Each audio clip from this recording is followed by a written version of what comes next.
Assalamualaikum warahmatullahi wabarakatuh. Salam sejahtera bagi kita semua. Salam, Om Swastiastu, Namo Buddhaya, salam kebajikan. Alhamdulillah, puji syukur kita panjatkan kehadirat Allah Subhanahu wa Ta'ala, Tuhan yang Maha Kuasa.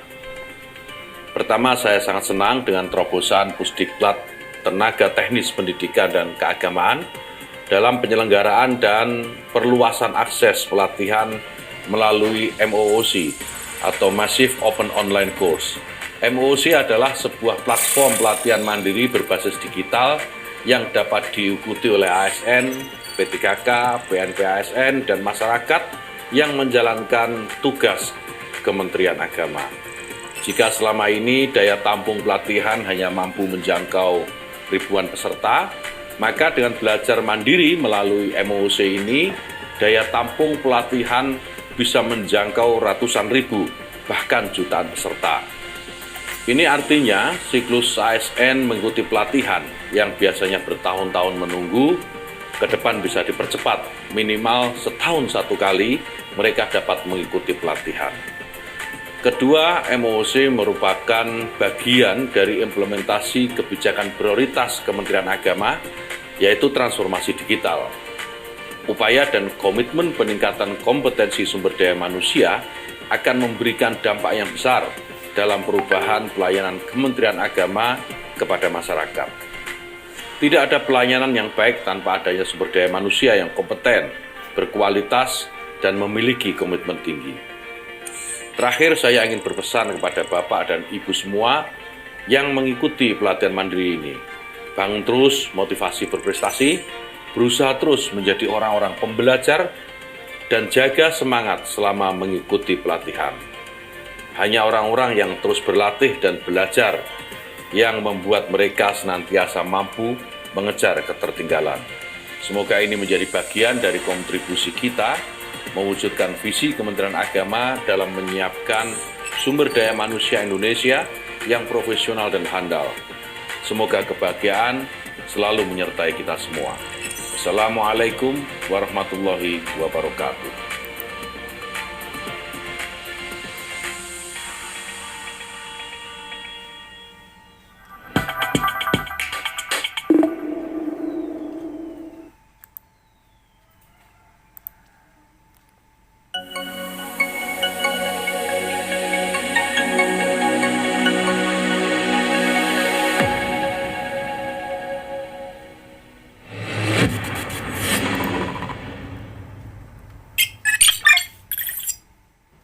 Assalamualaikum warahmatullahi wabarakatuh.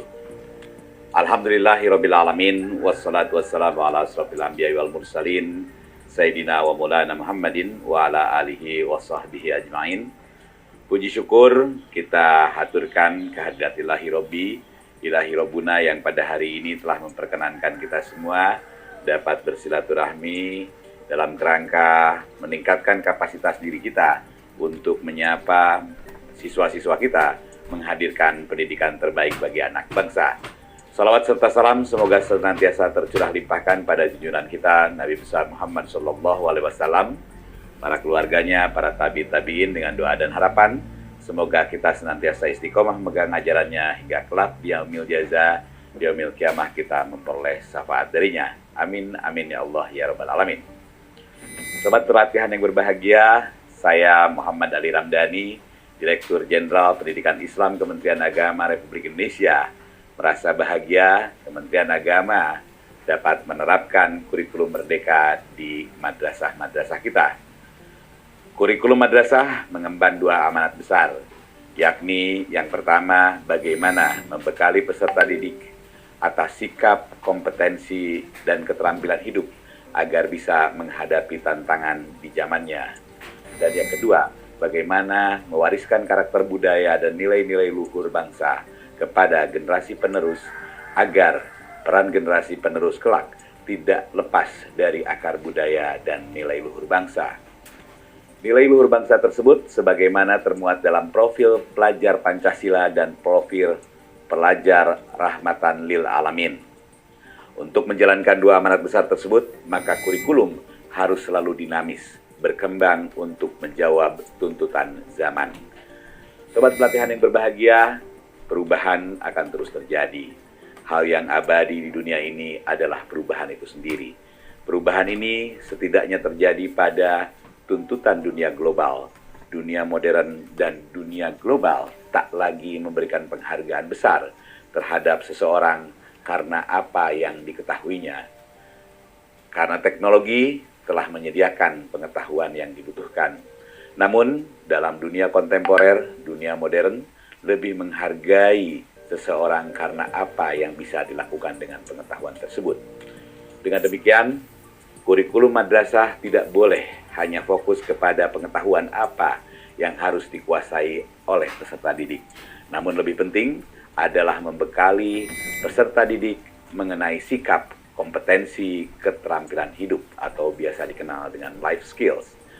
Dan tentu saja dilengkapi dengan cara berpikir, bersikap untuk mengantisipasi dan menyikapi situasi yang selalu berubah tersebut. Kurikulum Merdeka yang akan memandu, memberikan pilihan-pilihan untuk membentuk karakter, menumbuhkan keberanian berpikir kritis, kreatif, dan inovatif harus terus dikembangkan. Di samping itu, nilai-nilai agama sebagai ruh madrasah mesti ditanamkan secara terintegrasi sejalan dengan implementasi kurikulum itu sendiri. Sehingga nilai religiusitas mewarnai cara berpikir, bersikap, dan bertindak para warga madrasah dalam menjalankan praktis dan kebijakan pendidikan. Sobat pelatihan yang berbahagia, guru-guru sebagai garda terdepan dalam mengimplementasikan kurikulum tidak boleh terjebak menjadikan peserta didik sebagai penampung ilmu pengetahuan belaka. Guru mesti fokus kepada pembentukan karakter peserta didik, membekali sikap, kompetensi abad 21, dan keterampilan hidup dengan cara yang lebih kreatif sesuai dengan kebutuhan peserta didik di eranya. Karena itu, maka guru tak boleh berhenti meningkatkan kapasitas diri. Diharapkan para guru secara bergotong royong dengan semangat berkolaborasi dan berbagi perlu bergabung bersama komunitas-komunitas pendidikan untuk mengasah kompetensi dan memperluas wawasan terkini demi memberi layanan terbaik kepada kemaslahatan peserta didik. Kurikulum Merdeka memberikan titik tekan fokus kepada peserta didik. Peserta didik menjadi sentral utama penerima manfaat kebijakan kurikulum kita. Pembelajaran berdiferensiasi diimplementasikan sesuai karakteristik dan kebutuhan peserta didik. Penilaian dilakukan secara otentik dan komprehensif yang mengakomodasi profil peserta didik, mengakui keragaman kecerdasan dan kekhasan setiap peserta didik. Hasil evaluasi dan penilaian tidak lagi fokus kepada pencapaian sekedar pada aspek kognitif, tetapi harus bisa menggambarkan profil kemanusiaan yang mencakup beragam kecerdasan. Dengan perspektif ini, maka peserta didik yang berprestasi bukan lagi bersifat kriteria tunggal. Semua peserta didik madrasah adalah berprestasi, yakni prestasi di bidangnya masing-masing, sesuai bakat, minat, dan kecenderungannya.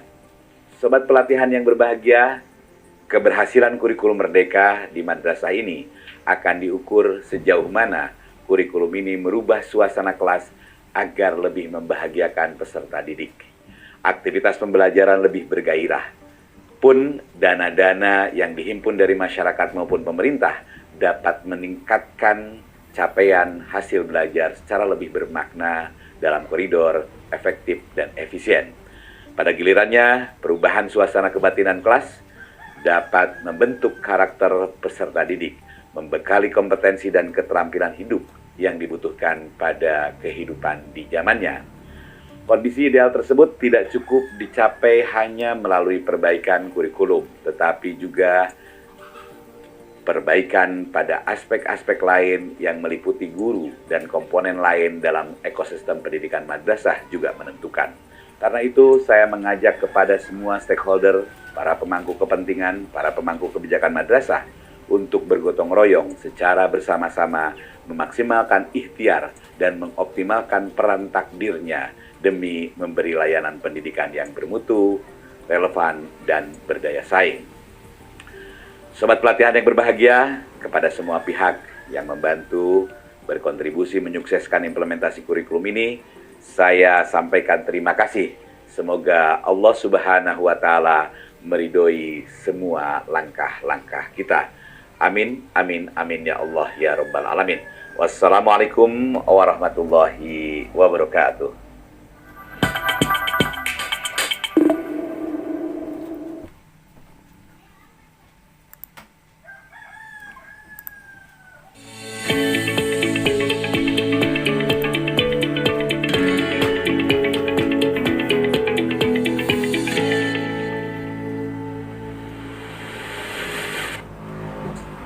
Bismillahirrahmanirrahim. Assalamualaikum warahmatullahi wabarakatuh. Bismillah, alhamdulillah, wassalatu wassalamu ala rasulillah wa ala alihi wa ashabihi wa mawala. Sobat pelatihan yang berbahagia, kali ini kita akan berbicara tentang sistem pelatihan dan pengembangan sumber daya manusia di Kementerian Agama. Ada 4 poin yang akan kita bahas. Pertama, mengapa kompetensi pegawai perlu ditingkatkan? Yang kedua, berkaitan dengan hubungan pengembangan kompetensi dengan pelatihan. Yang ketiga, kita akan mendiskusikan soal konsep pelatihan yang diselenggarakan oleh Pusdiklat, khususnya Pusdiklat teknis. Dan yang keempat, bagaimana menjaga mutu pelatihan. Oke. Mengapa kompetensi pegawai harus ditingkatkan? Setidaknya ada 3 poin yang ingin saya sampaikan. Pertama, bahwa peningkatan kompetensi itu adalah hak setiap pegawai. Dan itu dijamin melalui regulasi peraturan pemerintah nomor 17 tahun 2021. Bahwa setiap pegawai itu memiliki hak untuk peningkatan kompetensi, tentu sesuai dengan kompetensi masing-masing. Guru akan ditingkatkan kompetensinya, begitu juga kepala madrasah, pengawas, penyuluh agama, dan seterusnya. Yang kedua, bahwa kenapa penting untuk ditingkatkan kompetensinya ini? Karena pegawai yang kompeten itu akan berbanding lurus dengan performa organisasi Kementerian Agama. Dan kalau ini dilakukan secara baik, melalui pelatihan yang baik, maka citra Kementerian Agama akan meningkat. Disinilah titik penting mengapa kompetensi tadi itu perlu ditingkatkan. Lalu bagaimana antara kompetensi dengan pelatihan?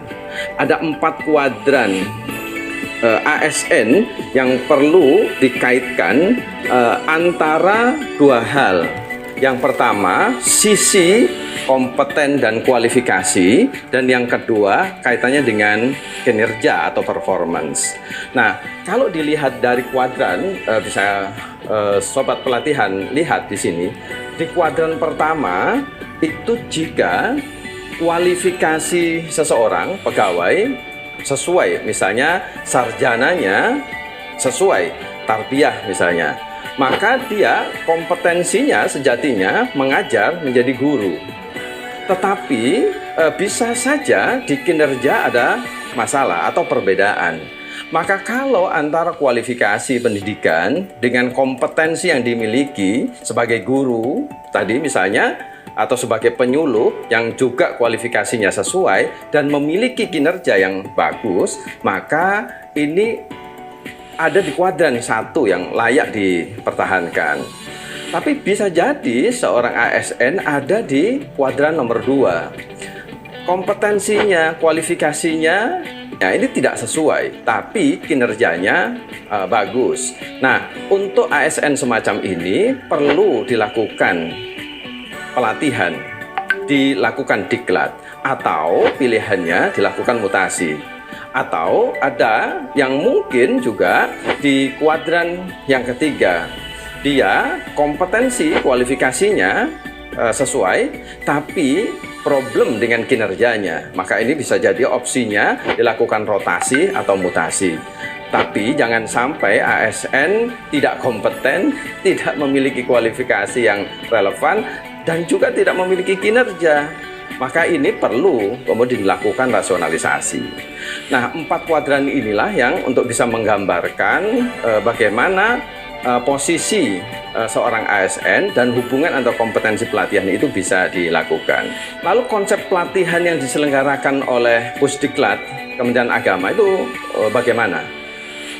Sobat pelatihan, kita sekarang menghadapi perkembangan yang luar biasa. Masing-masing ASN memiliki kebutuhan yang bermacam-macam.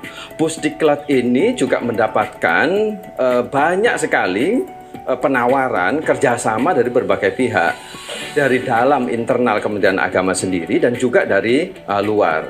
Untuk kebutuhan-kebutuhan unit di dalam Kementerian Agama sendiri itu banyak sekali. Ada Bimas Islam, Bimas Kristen, dan Bimas agama yang lain. Ada Direktorat Jenderal Pendidikan Islam, ada direktorat terkait misalnya dengan penyelenggaraan haji dan umroh.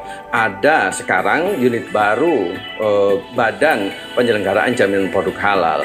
Nah, masing-masing kami menyebutnya sebagai user itu harus mendapatkan pelatihan yang relevan.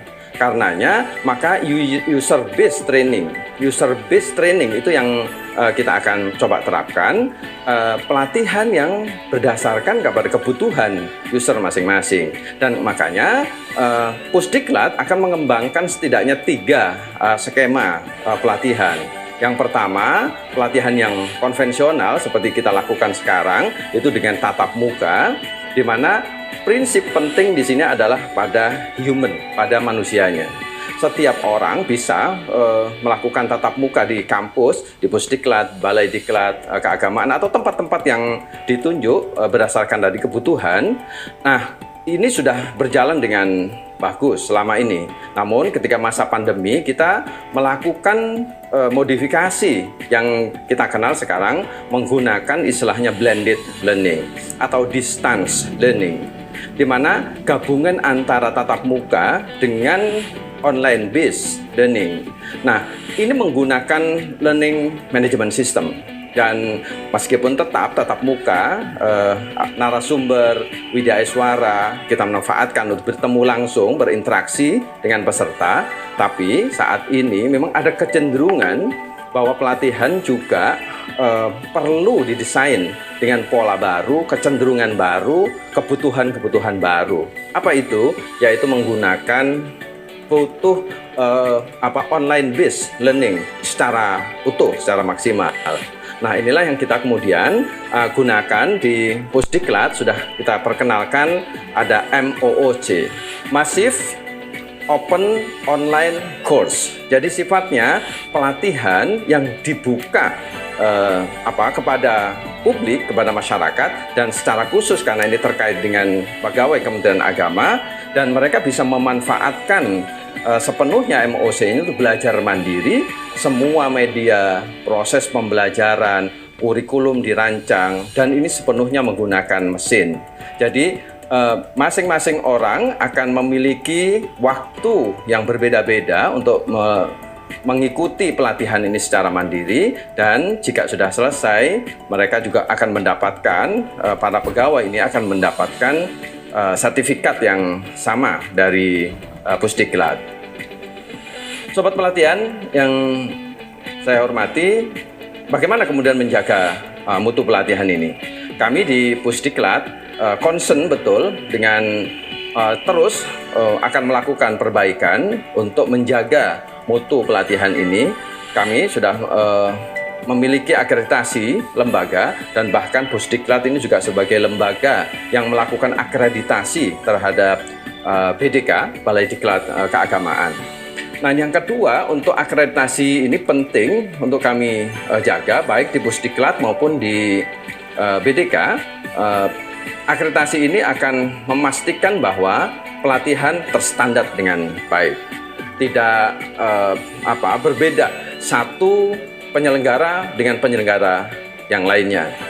mutu ini juga kita perkuat dengan standar-standar, di mana konten-konten pelatihan mulai dari kurikulum, silabus, kemudian media pembelajarannya, Widya Aswara ini juga kompetensinya perlu terus kami tingkatkan. Kita mapping sesuai dengan kebutuhan masing-masing. Tentu juga akan diperkuat dengan bahan bacaan yang kebutuhan tadi, baik menggunakan langsung bacaan-bacaan yang sifatnya manual. Saat ini buku-buku juga dikembangkan lagi dengan bacaan-bacaan yang berbasis pada online. Kemudian terakhir juga melakukan evaluasi yang juga standarnya harus pasti.